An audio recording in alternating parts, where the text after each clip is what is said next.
ቅዱስ ተመስገን ኦ ስሉስ ቅዱስ። በስመ አብ ወወልድ ወመንፈስ ቅዱስ አሃዱ አምላክ አሜን። ጤና ይስጥልን ልጆቻችን። በልጆቻችን ቻናል ወደሚቀርበው ዘኪዮስ የልጆች ጥያቄና መልስ ፕሮግራማችን እንኳን በሰላም መጣችሁ። ልክ ዘኪዮስ ጌታን ለማየት ዛፍ ላይ እንደወጣ እኛም ዛሬ ስለ ፈጣሪያችን ተምረን ዕውቀታችንን ከፍ እናደርጋለን። የዛሬው ርዕሳችን ደግሞ በጣም ልዩ ነው።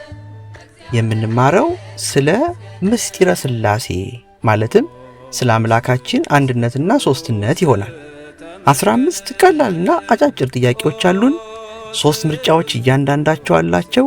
ከነሱ ከተሰጧችሁ ምርጫዎች ላይ ትክክለኛውን መልስ ለመገመት ሞክሩ። ዝግጁ ናችሁ? እንግዲያውስ ጀምረናል። እኛ የምናመልከው አምላክ ስንት ነው? 1 3 2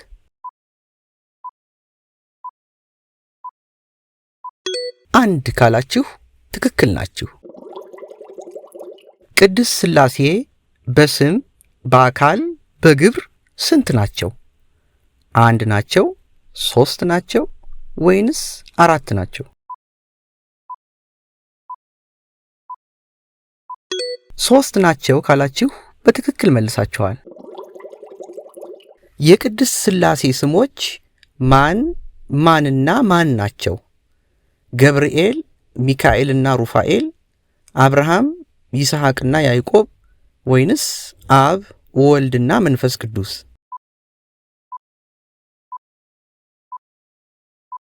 አብ፣ ወልድና መንፈስ ቅዱስ ካላችሁ በትክክል መልሳችኋል።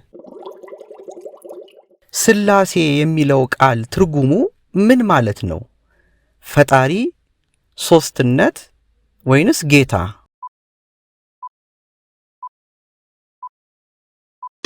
ሦስትነት ማለት ነው ካላችሁ በትክክል መልሳችኋል። ከሦስቱ አካል ሰው የሆነው ማን ነው? አብ፣ ወልድ ወይንስ መንፈስ ቅዱስ?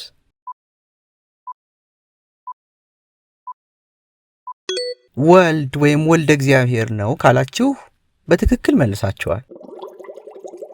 ዓለምን የፈጠረው ከሦስቱ አካላት የትኛው ነው? አብ ብቻ፣ ወልድ ብቻ ወይንስ ሦስቱም በአንድነት?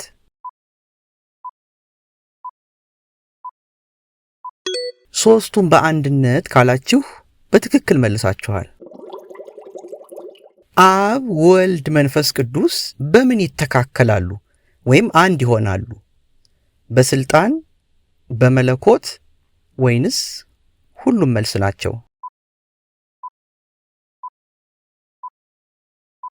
ሁሉም መልስ ናቸው። በስልጣንም በመለኮትም ካላችሁ በትክክል መልሳችኋል። የአብ አባት አለው? አለው? የለውም? አናውቅም።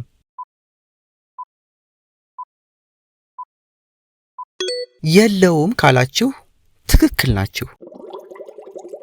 ወልድ የማን ልጅ ነው?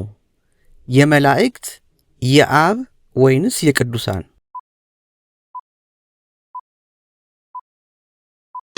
የአብ ካላችሁ በትክክል መልሳችኋል። መንፈስ ቅዱስ ከማን ሰረጸ? ከአብ፣ ከወልድ ወይስ ከመላእክት?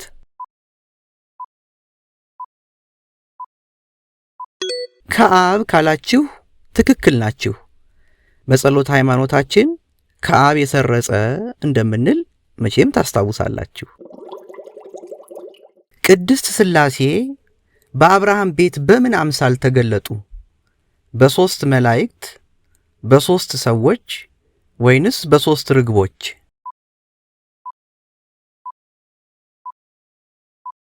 በ3 ሰዎች ካላችሁ በትክክል መልሳችኋል። በጌታችን በኢየሱስ ክርስቶስ ወይም በወልደ እግዚአብሔር ጥምቀት ጊዜ አብ በምን ተገለጠ? በድምፅ፣ በርግብ አምሳል ወይንስ በሰው?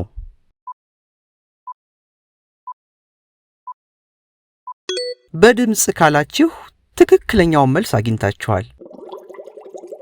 በጌታችን በኢየሱስ ክርስቶስ ጥምቀት ጊዜ መንፈስ ቅዱስ በምን ተገለጠ? በእሳት፣ በርግብ ወይንስ በደመና?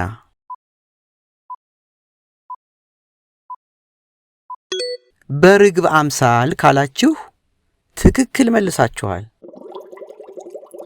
እኛ ስንጠመቅ የማንን ስም ጠርተን እንጠመቃለን? የቅዱሳንን፣ የአብ የወልድና የመንፈስ ቅዱስን ወይስ የመላእክትን?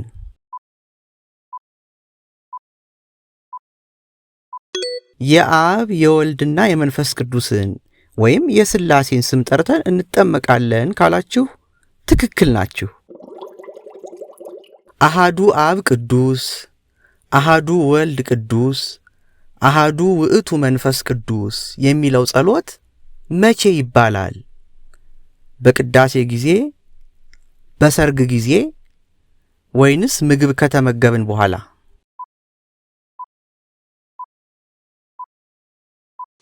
በቅዳሴ ጊዜ ካላችሁ ትክክል ናችሁ። እሺ ልጆቻችን እንዴት ነበር የዛሬው ጥያቄ? ከ15ቱ ጥያቄዎች ምን ያህል መለሳችሁ? ጎበዞች። ያላወቃችሁትን ደግሞ ዛሬ አዲስ ነገር ተምራችኋል ማለት ነው። ያገኛችሁን ውጤት እስቲ ከታች ኮሜንት ላይ ጻፉልን፣ እኔም ደግሞ አየዋለሁ። ይህ የዘኪዮስ ፕሮግራማችን ደግሞ ለሌሎች ጓደኞቻችሁም እንዲደርስ ላይክ እና ሼር ማድረግን እንዳትረሱ። ቻናላችንንም ሰብስክራይብ አድርጉ። ታዲያ ይህ ሁሉ አባባና እማማን ወይም አጠገባችሁ ያሉ ታላላቅ ሰዎችን በማስፈቀድ ይሁን። በቀጣይ ሳምንት በሌላ አዲስ ርዕስ እስከምንገናኝ ድረስ የአብርሃሙ ሥላሴ ቸርነትና ጥበቃ ከሁላችን ጋር ይሁን። ቸር ያገናኘን ልጆቻችን። ስሉስ ቅዱስ ተመስገን፣ ኦ ስሉስ ቅዱስ ተመስገን፣ ዓለማትን የፈጠር እግዚአብሔር ተመስገን።